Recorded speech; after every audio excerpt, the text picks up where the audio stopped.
Two men who know the angles, uncover and untangle all the questions and the webs left out to tangle. Be in 1962, last Wednesday's afternoon, they'll bend your ears with reckless self-abandon.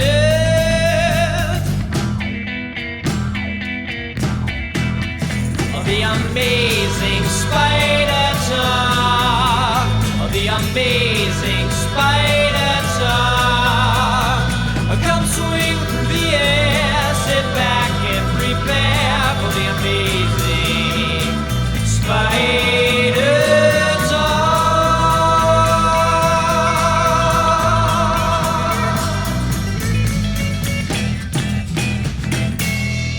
Hello, I'm Dapper Dan Gavosden, and I'm the founder and editor of AmazingSpiderTalk.com, and I own every issue of Amazing Spider-Man, including the annuals. And I'm mischievous Mark Ginocchio, founder of the Chasing Amazing blog and author of 100 Things Spider-Man fans should know and do before they die. And I, too, own every issue of Amazing Spider-Man, but the annuals don't count. Well, thanks for joining us for a special team-up episode of the all-new Amazing Spider Talk. We hope you enjoy this podcast and that it provides an intelligent conversation between four fans and collectors as we look at the Spider-Man comic universe in a bit of a bigger picture. Yeah, if you want to learn everything we know about Spidey, why not subscribe to our show starting back with the very first season? Yeah, and if you want to, you can enjoy the show on iTunes, Spotify, YouTube, or your podcast player of choice. We'd love to have you along for our journey through Spidey's past, present, and future. Just head on over to AmazingSpiderTalk.com for all the details about where to subscribe.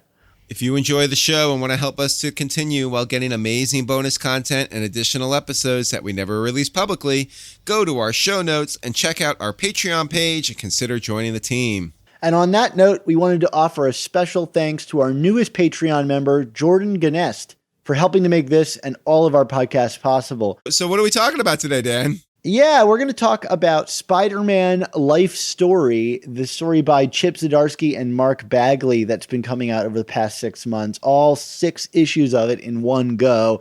It's not really a review roundup, Mark. You and I kind of wanted this to finish before we talked about it.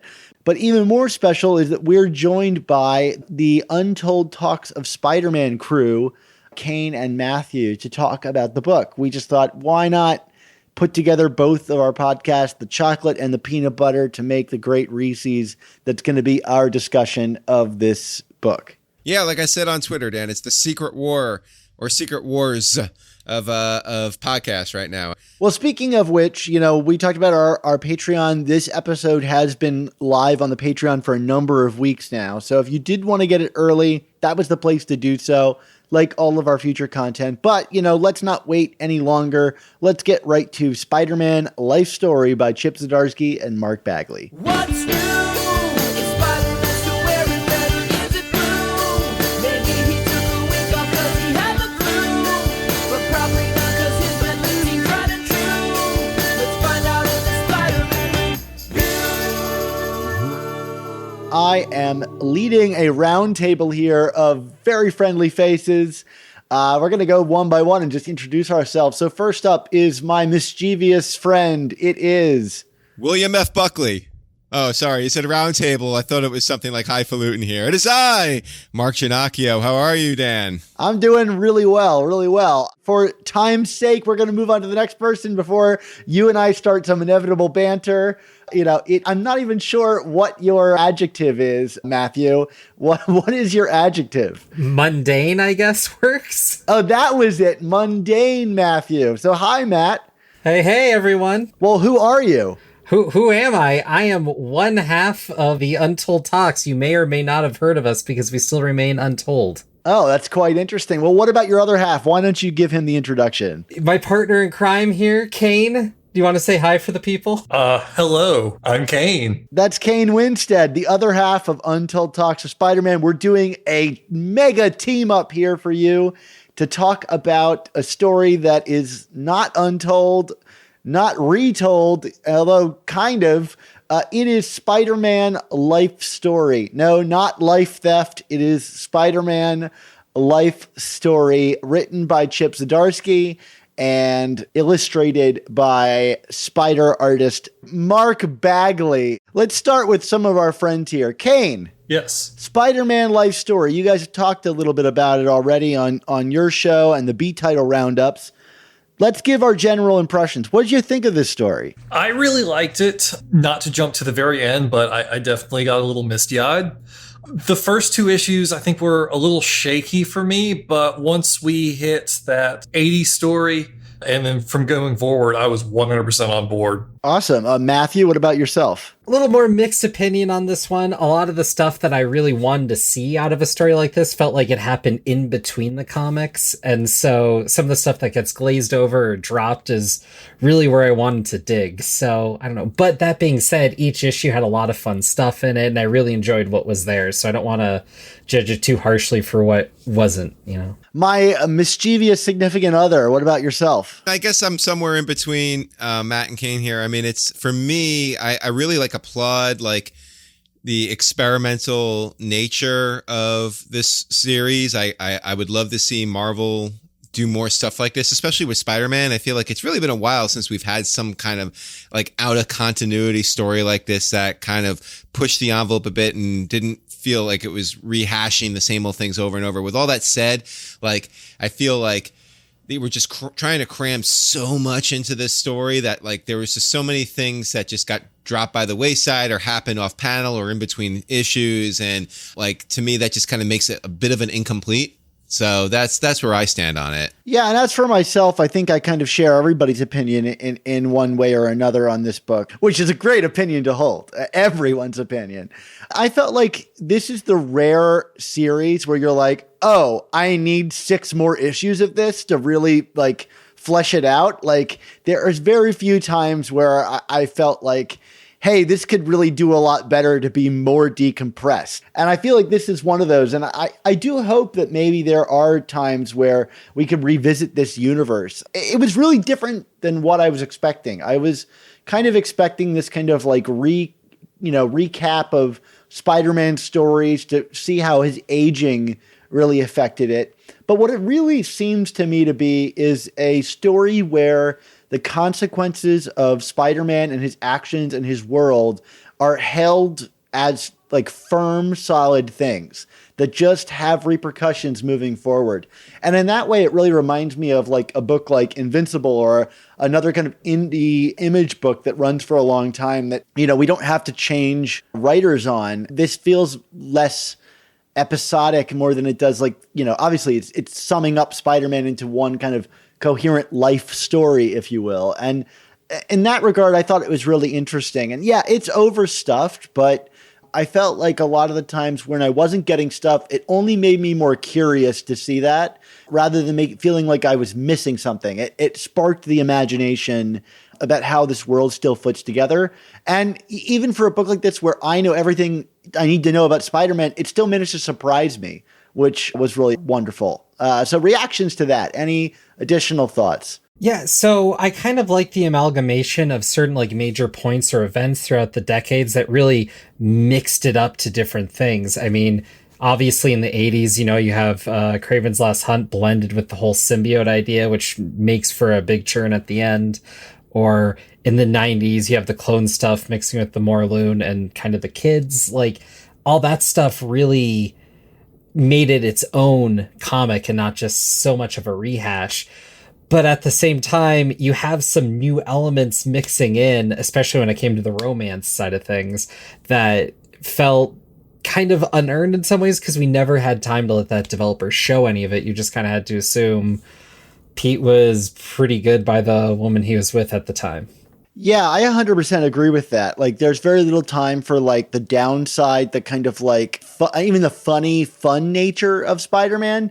This tale kind of, like, by taking the consequences so seriously, gets quite serious. And it almost feels, in a way, like 90s Spider-Man throughout in some ways. Like, the whole time I was reading this, it felt like a JMD story because it takes it so seriously and the psychology of it also seriously. And I like, you know, Mark and I have discussed on our show before that we don't like Kraven's Last Hunt. We really like, but it's hard to say it's a good representation of all Spider-Man stories. And in that way, I felt like this book was kind of missing that kind of fun flavor of it, if only because it was dealing with so many of the consequences all the time. If I could jump in, Dan, I mean, like you mentioned, like it felt like a 90s story, and I agree with you, and I agree with you about the JMD point, but like to me, it also, and this was kind of also one of my overarching issues with it, like to me, there's just way too much focus on the clones in this story. Like this is like, if I was not a long-term Spider-Man fan over the last almost 60 years of the story, I would have thought that this character has just been defined by clones his entire lifespan. And like, to me, like clones is really, it's really just one era. And then we've kind of had this like nostalgic, like rebirth of it in like the last decade or so, because of like basically the people who read those stories in the 90s are now writing the books. But do we really think that Spider-Man is that defined by clones? I mean, am I missing something here? Like, is it the clone story with Spider-Man? Am I like overselling this a bit? You don't remember the most definitive Spider-Man story of all time, Maximum Clonage? Right. Yeah. Yeah, I don't think you're wrong about that, Mark. It's funny because I think my favorite chapter of this whole thing is the 1970s chapter, just because I feel like it so effortlessly weaves in all of the major stories from that run and ties them all in together. But in doing so, it does elevate that clone story, which you and I just talked about on the show, to really ginormous thing. And it kind of like has to, in order to pull off the 90s thing that it's doing here. But it really makes Ben into a character there, when in the 70s he really wasn't. And so it just spends a lot of time on that. So you almost get two major clone sagas in this book, and the 70s one almost eclipses the one that we get in the 90s issue in this book. I guess that's all it is. For me, like the 70s clone saga, as we dedicated a whole episode to, has gone on to proven to be significant, but it was significant because, as we've had on the show before, a group of writers in the 90s decided that was a story that needed to be mined for more content. But like, when I'm thinking of like the things that have defined Spider-Man as a story, I don't know if it's like, I guess it's the tail wagging the dog here. I mean, do we focus on the clones because that the clone saga just became so much of the 90s, and now we're all kind of feeding off of that because, again, the people who are writing it now live those stories in real time?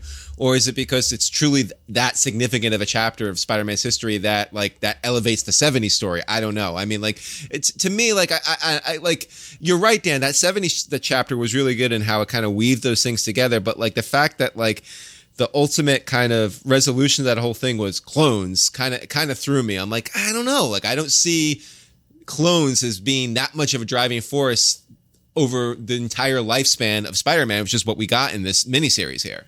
I don't disagree. I think for the merits of this story, it like really makes sense to have weaved it the way it has. So it's like, what do you value? The coherent, 6-issue story, or the, I'm sure there's another way to do it to make it a coherent 6-issue story, but it really worked for me in that regard. And that's why that 70s one really stood out. But you're right. Yeah, it is weird to conclude even Gwen's death is a whole clone reveal, right? Like, no, it wasn't the clone Gwen that died. It was the real Gwen that died, instead of any kind of bridge shenanigans. And it's clever, but it's not really in the same spirit of what was happening before. Right. Also, thinking about it again, I feel like the clone stuff was kind of the thread that pulled a lot of it together, because through the clone stuff, we have the Miles stuff with Gwen. We have the 90s, obviously the clone stuff. And then like, through that, we get the kind of final comeuppance of Norman being kind of the chess master there, because they can't really have him do the Green Goblining when he's presumably, 100? I don't know what age he started at. But, so they kind of make that clone idea, and then the switcheroo of, well, Peter knew that he wasn't the clone because he bothered to test himself idea, which was kind of interesting, kind of also like, to me, like, oh yeah, he never did do that on the other side, did he, until far later? So, which you guys also talked about, like they were going to do the test and then didn't bother to early on. I just thought it was interesting how they played the switcher around that, but I feel like because we were so focused on more of the science films throughout, with some obvious exceptions, that that just kind of became a way to have a through line through this book where otherwise it was going to feel a lot more disparate. I wonder how much of this is just due to like people like Zdarsky and the other kind of writers who are working on the Spider-Man character as of recent, probably like coming into their adulthood in the 90s, right? That was the story that they kind of latched onto the character with as adults. And so it's kind of informed their writing largely. At least it seems to be that way.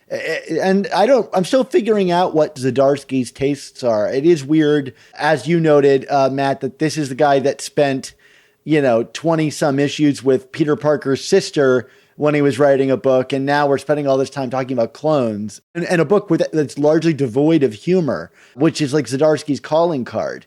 It's weird to see him doing this and now Daredevil, both of which are very non-humorous books. I think it's interesting because here he's showing that he has a bigger grasp of Spider-Man's history and is willing to play with some of that tapestry, which we didn't get in Spectacular.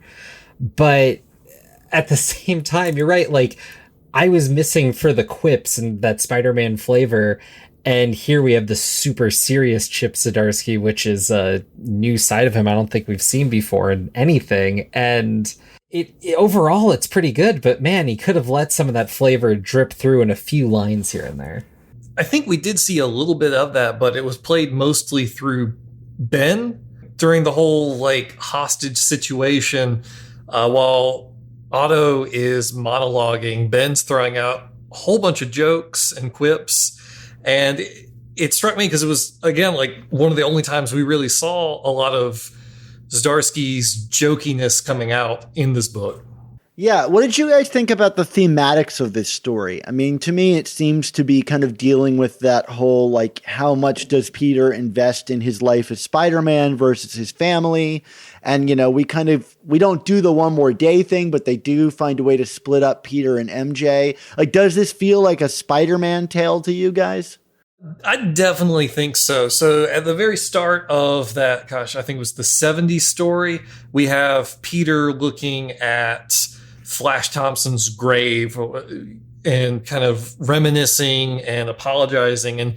And Gwen comes up to him and basically flat out says that, you live in the past and you need to allow yourself to become happy. And it seems like the first 3 issues of this story is about Peter learning how to move out of the past and kind of more toward the present. And we finally get closure on that when he kind of gives up his life and gives it to Ben so that he can go retire in Portland with MJ and kind of like a call out to final adventure. And then the next 3 stories after that is kind of just the ramifications of that and his past coming out to haunt him in the aughts and then in the 10s coming together and doing what he can to protect the future and leave a better future than he had left. It makes sense to me. I found the final image of this book of him with his dream has become one of, he's having a dream of stopping the burglar, but it's not a negative dream anymore. It's a happy one. It's like him resolving to get over this guilt that he feels and to use it as a forward momentum, like you said, like this positive outlook towards the future. Yeah.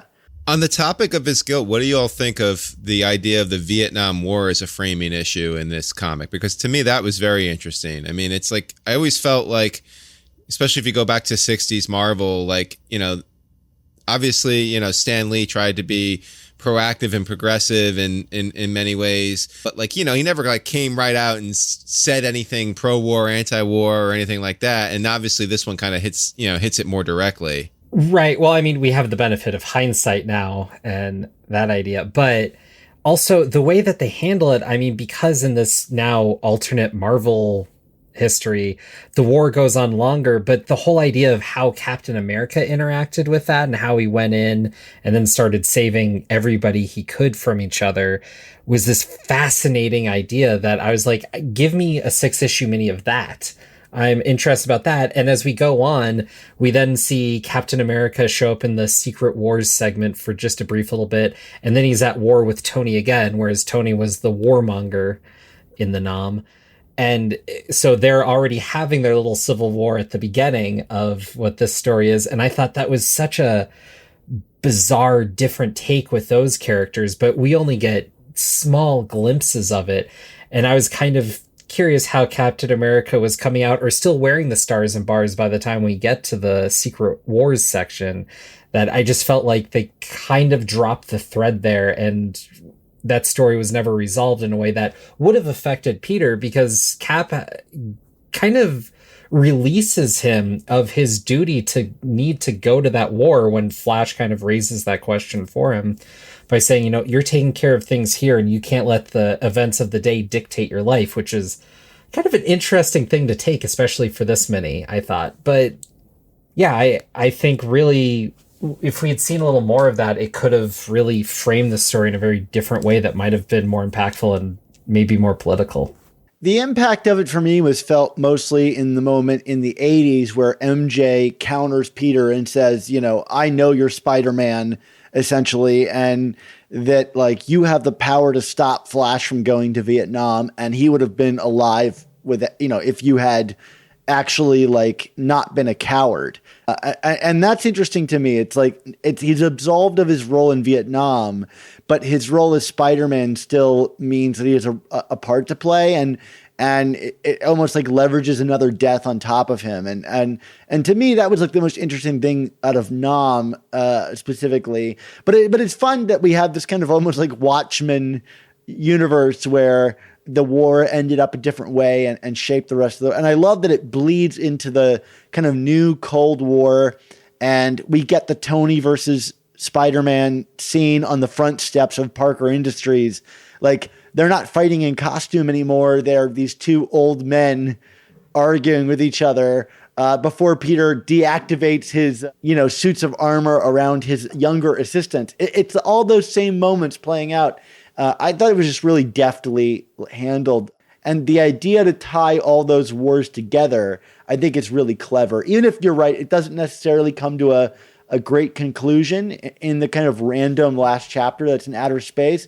But it is there, right? There's an implication that Doom and Stark it's an ongoing war that he's putting an end to finally in issue 6. Right, but there's also that big implication about the Russian-American war that Craven's even embroiled in during the 80s that raises so many questions, and it's kind of left there. There's a lot going on in the background of this story, and you're right. Like, it's the Vietnam War kind of threads its way through and kind of bleeds into all these other ones. But for me, also, like what Matt said, there was so much interesting stuff happening in Vietnam that it felt like those first two issues were almost overshadowed by whatever was being implied was happening in Vietnam. And I almost wanted to get rid of that stuff so I could focus more on Spider-Man and his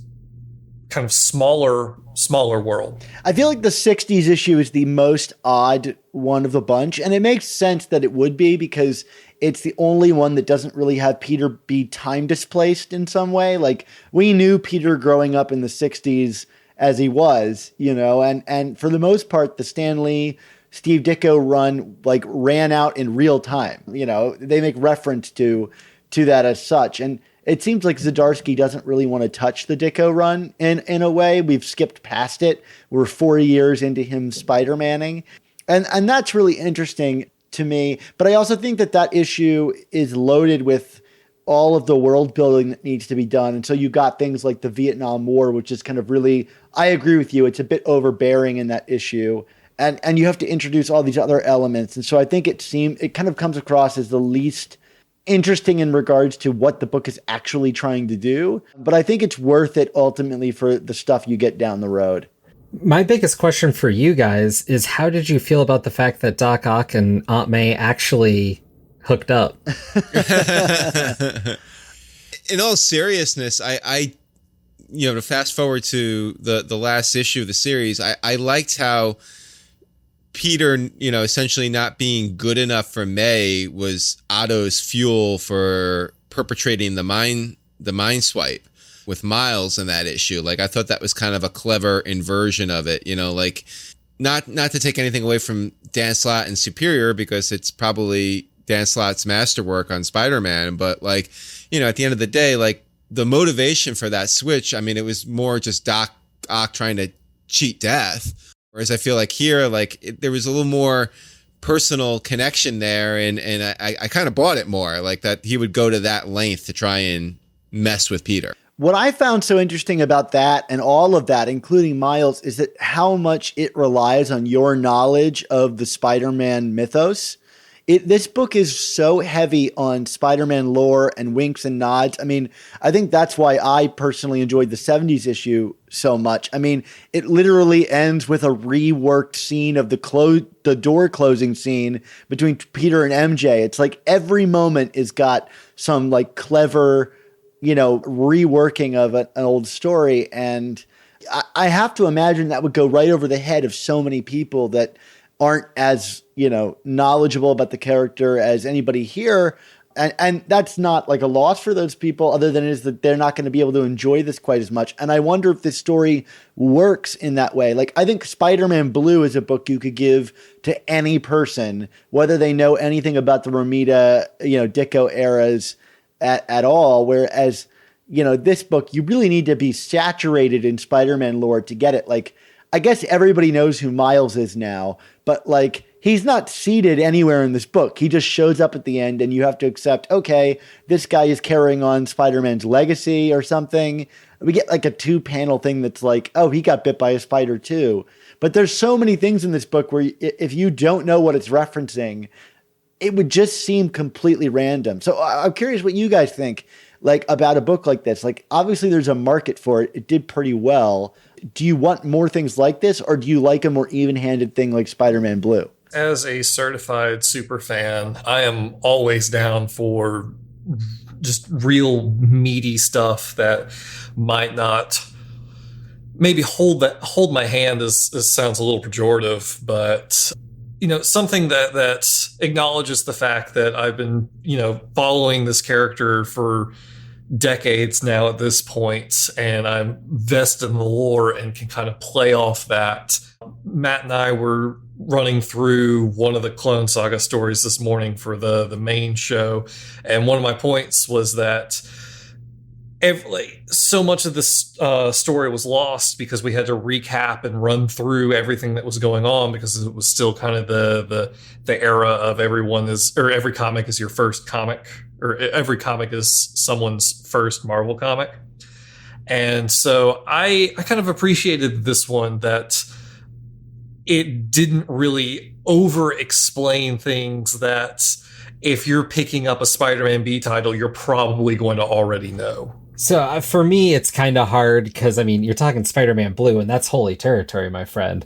But you're also talking to someone who picked up, you know, Reptilian Rage along when he was picking up all this. And so I'm definitely down for this kind of book. I guess for me, when you get to like the Miles point, what kind of killed it for me is we have all this building with some ways kind of addressing that Edge of the Spider-Verse bit, or Into the Spider-Verse bit, so many Spider-Verses, where Peter goes and has kids with MJ. He kind of comes back to MJ to do that.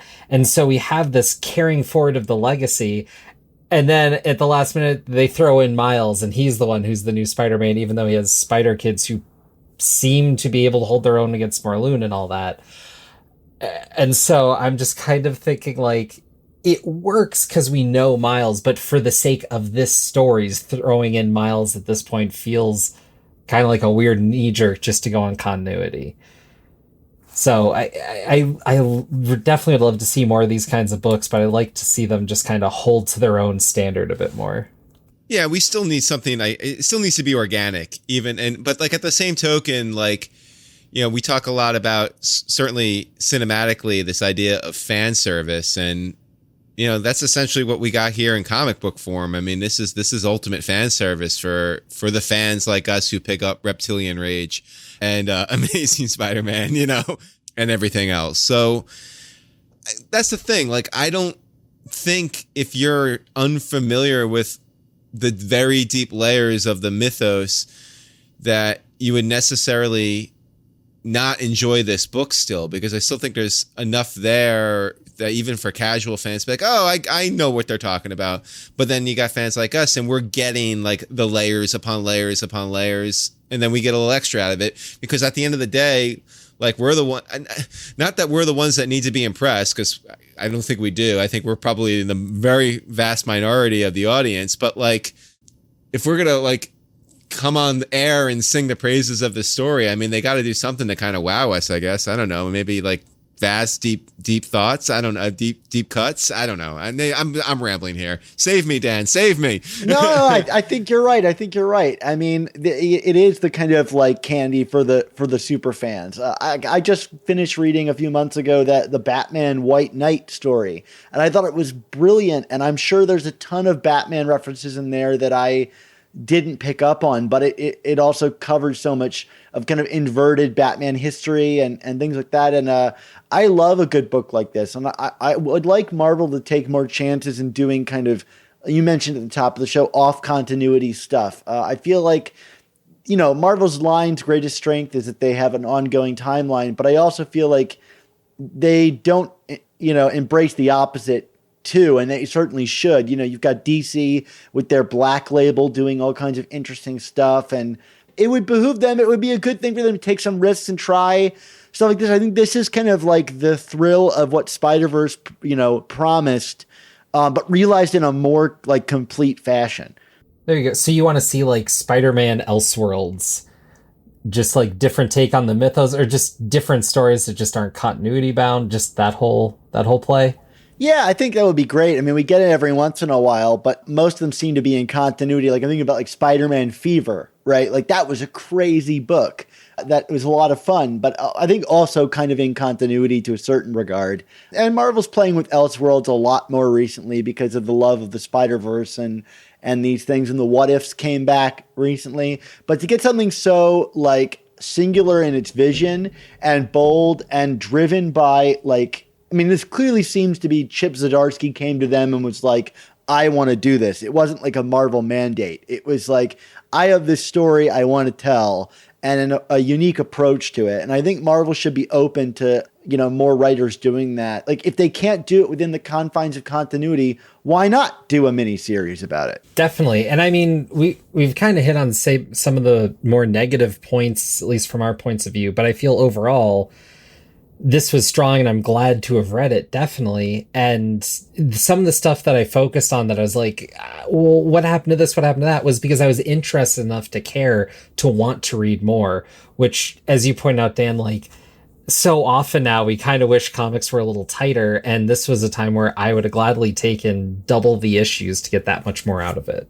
Yeah, I mean, it's a compliment of the highest form in terms of the current state of the medium right now. I mean, it's like, like if this was a Bendis story, it would be like 60 issues long at this point, It would actually take the time of the decades to get through it. Yeah. Or someone's whole life. I love this. It was an immediate top of my pile read. I had no idea what to expect. And it was those little like winks to continuity that kept me back. I mean, I kept saying the 70s issue was my favorite one, but those 70s and 80s issues were so pitched like right at a Spider-Man nerd that like I was thrilled to see how it connected almost above the like characterizations, which I thought were the thinner part of the story. But it's the masterfulness of like, oh, I see how you could dovetail those stories together, and make them work that I thought was so neat. Like even just the idea of combining Venom and Kraven together, like it's kind of silly, but like taking the two dark characters from Spider-Man mythos and combining them in an interesting way and having the symbiote dig Peter out of the grave was like really clever in my mind. And, in the back of my mind, I could hear Alan Scherstl screaming about what is dark and stupid stuff. But like, I thought this was actually dark and really clever. We have not really talked about the art at all on this book. Like to me, it was like both like a highlight and like a low light. I felt like Bagley was constantly thrilling me with like just how much he's evolved as an artist. But then I felt like, it fit in some places and didn't in others. There's a version of this book where every decade is a different artist doing a style similar to that book that I think I would have been thrilled by. But then I also feel like I would miss the consistency and watching Peter age under the same artist's pen. And so I can see the value in both approaches. What did you guys think? I think, like, as far as like the period goes, like the art just didn't work for me. My idea of Mark Bagley's art is so tied to Ultimate Spider-Man, and Ultimate Spider-Man's aesthetic is so tied to the early aughts when it was really hot, that it's just difficult for me to see a story set in the 60s in Mark Bagley's art and see it as the 60s and not just, 20 years ago. I keep waiting for that No FX t-shirt to show up, right? Exactly. Yeah. That was his, I'm a cool guy in the Ultimate universe. But yeah, it definitely felt like a 90s piece or like an early aughts. For me, it was the coloring that really kind of took me out of it. Was we got this very non-localized colors in this, like modern colorists do, which is like really great. I felt like to see the kind of like nuances of shading and gradients and non-localized colors in like a 60s Spider-Man comic, I felt like it was a real missed opportunity to kind of like set it in a time of place in terms of the comics as a medium rather than like just drawing it differently. I mean, I could see the value of both. It made it noticeable to me. I'm like, it's very weird to see this kind of dull, kind of muted color styling in this era, especially in an era with colors as vibrant as the 60s and 70s and 80s. I will say one other point to the art. There was one specific detail that when we got that last scene of Kraven in the 80s, Kraven was drawn naked. So like, is this just like an integral part of this character that anytime there's a Kraven story, there has to be at least one scene where he's just butt naked? I think it's a mandate at this point. Absolutely. I mean, his regular costume's a loincloth, so come on. I mean, like he's gonna lose it at some point. It's just this, it's the Chekhovian gun of Kraven, it's his loincloth. It's Chekhov's loincloth. It's gotta come off. I do think that Mark Bagley's heart was in this work completely. Like, I've seen a lot of modern Bagley stuff where I wonder like how much he's invested in it. And this, like, whether they gave him more time or whatever, because we know Mark Bagley can produce quickly. He can do a comic in like 2 weeks. This felt like a really solid effort from him. I mean, crowd scenes that were really incredible and like big scale destruction and really intimate character moments. If this was kind of like a career highlight, like bow out of the industry nod from him, I would totally buy it as his like final Spider-Man story from a guy who's written like a half dozen final Spider-Man or drawn a half dozen final Spider-Man stories. I thought he really kind of stepped it up there. And had a whole range. I mean, we got like rainy nights and outer space and octopus battles. I mean, there was a lot going on. One thing I was wondering about, though, because you guys keep getting to the point that, this is the guy who did Ultimate for so long.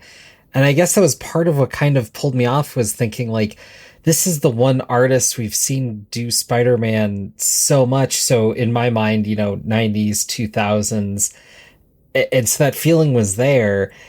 And if we had maybe someone else who was maybe willing to take a little range and play maybe with more of the limitations of the day or touch on kind of the art of the decade, it might have brought the book together in a way that might have been a little bit more comic book history blended in with the story through the ages. And I don't know if that would have been better or worse, but it feels like it really would have fit this title. I certainly don't like complain about the kind of uniformity of art when I read something like X-Men Grand Design.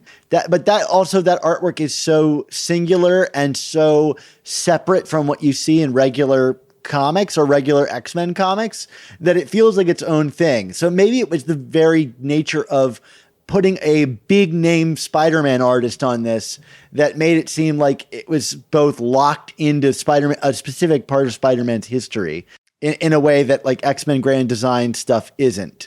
Your friend, Mark, kind of did like a tease at it, Mike Fife. So maybe we'll get that book somewhere down the road. What do you guys think of Spider-Man's costumes in this? I mean, we got a bunch of new ones here. We got the debut of the Black Goblin, which means I have to create a new phone number. What do you think of these costumes? I like the function of them, like the kind of knee pads that grew over the whole body, but I felt like the visuals of them were kind of lacking. Can we get something that mixes design and function, please? I did like the fact that they kind of met the age of where the character is at the time, with maybe the exception of the last one, where you kind of get extra armor because you'd think, oh, he wants a little more protection. And then it kind of eventually becomes more of like a compression suit because he's old and he just wants to keep it all together. I thought that was very telling, but the one I couldn't really get behind was the spacesuit one. That just looked so goofy to me. You could see the eyes. It was just like a mask painted over an astronaut costume. I don't know. That didn't do it for me. Was it the 90s one where his eyes are like they like bulge out a bit, like they're externalized, like they're like the goggles or something? Yeah, like that really threw me off. Yeah. Or was that the one in the that was kind of like the superior look? Is kind of what I got out of it. Oh, I think you're right. Yeah. We do get that smart nod to the hoodie where like Ben is wearing like a blue shirt like the whole time and pulls out the red mask from it. I thought that was kind of clever. I mean, this book is full of that stuff, you know, and I was kind of thrilled to read it. So, okay, final thoughts. Any final thoughts on a book like this? I just want more of it. Like, kind of like what I said earlier, I would definitely read kind of the Captain America and Iron Man side of this, where we kind of go through all those conflicts and these two characters butting heads. I think there's enough work here that I'm sure Zdarsky plotted just so that he could keep the story together. I think there's enough there that we could read a story about that. Do we know anything about that? Is that something that we've heard anything about yet? No, but I wouldn't terribly be surprised. I think, like you said, this sold pretty well. I think last I checked, this thing was selling like in the upper 40s, which is phenomenal for a B title at this point. Well, you would be the one to know that, and that you did the sales talk for us when we used to do that feature on the site. So let's give it some grades then. Let's start with you, Cain. You started the conversation. What grade do you want to give this thing? I'm going to give this an A-. And Matt? I'll echo Cain on this one. I think that's the right place to put it, A-. And Mark? I'm just going to give it a nudge below, but a B+. But again, like to my earlier point of the show, like I would love to see more of this. I mean, you know, rather than getting like 18 different like sub mini series in a Spider event, like, you know, 3 parts looking at this character and that, I would much rather have like a 6-7 part finite out of continuity story about Spider-Man like this any day of the week. Like I really wish Marvel would focus on telling truly new stories instead of just trying to like invent stuff for characters that nobody cares about. So anyway, so B+ for me. I'm hearing that you're not excited about Absolute Carnage Scream right now. And well, right, exactly. You know, we need more about Scream. This got me buying a B book, which is like a big, you know, step up for me. I have really divorced myself from buying all those issues. You know, sometimes I feel like I miss out, but, you know, in this case, I was happy to jump on that bandwagon. I'm with you guys. I'm going to give it an A-. This is a solid story. And like, I'll echo Mark's thoughts. Let's get more things like this across our Spider line. I can't imagine it's easy. Like, this is like a harder thing to go than like, what was this character doing? Well, you know, let's come up with some random villain for him to fight. This is a thoughtful, like, years worth of work and research that went into producing something like this. You know, unless Zdarsky, and I'm sure he is like any of us, where we can rattle off Spider-Man stories all night long, not to the benefit of our significant others. I keep using this term, but yeah, great. I'm so glad that we had you guys here to talk with us about this Spider-Man life story. I guess if you listened to this and you didn't buy it, go buy it. Otherwise, hurrah, Excelsior. This episode wouldn't be possible without the support from our wonderful Patreon subscribers, whose patronage allows us to assemble the guests we have on the show and do all of our research. If you enjoy the show and want to help us continue, while also getting amazing bonus content and additional episodes that we never release publicly, go to our show notes and check out our Patreon page and consider joining our team. Well, thanks again to Cain and Matthew from the Untold Talks of Spider-Man podcast for joining us to talk about Spider-Man Life Story.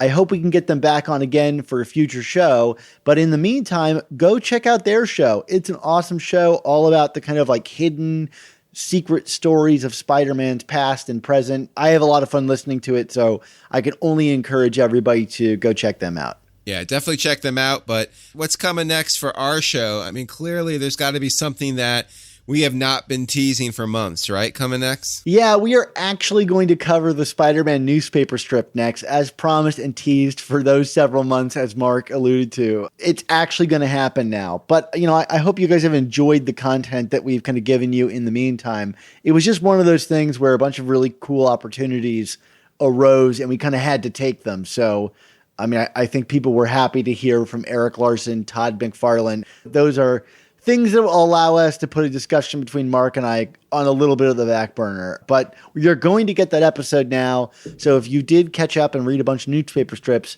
your patience will be rewarded, I hope. Huzzah! And also for our Patreon subscribers, be sure to check out our Patreon page and your podcast feed this week for a special review of Amazing Spider-Man number 29. But if you like Venom like us, then come for Dan's coverage of the Absolute Carnage event. There's no better place to join on the Patreon bandwagon than to join us for our exciting coverage of the all-newest Spider-Man comics.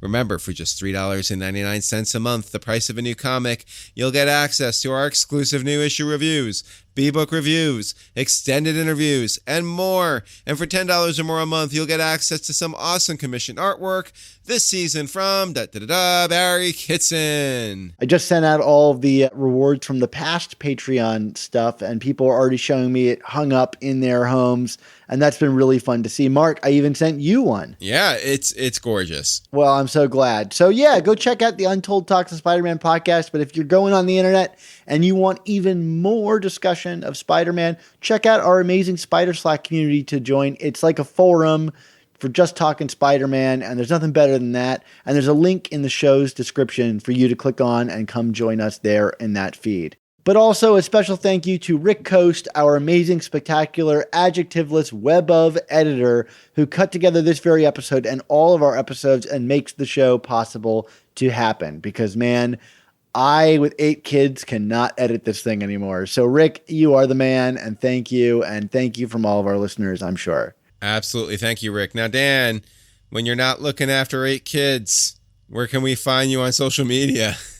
Just you saying it sounds absurd, because it is kind of absurd. But yeah, you can follow me on Twitter in my limited time at @SupSpiderTalk, where I'm talking about Spider-Man all the live long day. Mark, you and your one child, I mean, where can we find you on the internet? Right. Well, I have one child, but I run marathons, which is like the time consumption of like 8 children. So there we go. and definitely more calorie consumption than 8 children. There we go. Although I probably eat as much as 8 children. You can find me on Twitter at ChasingASMblog. And of course, you can always find my book, 100 Things Spider-Man Fans Should Know and Do Before They Die. And in that book, it is clear to state our motto, Mark, as we're always sure to remember, and my 8 children have now forcibly memorized. With great podcasts must also come the all-new Amazing Spider Talk. Don't miss the next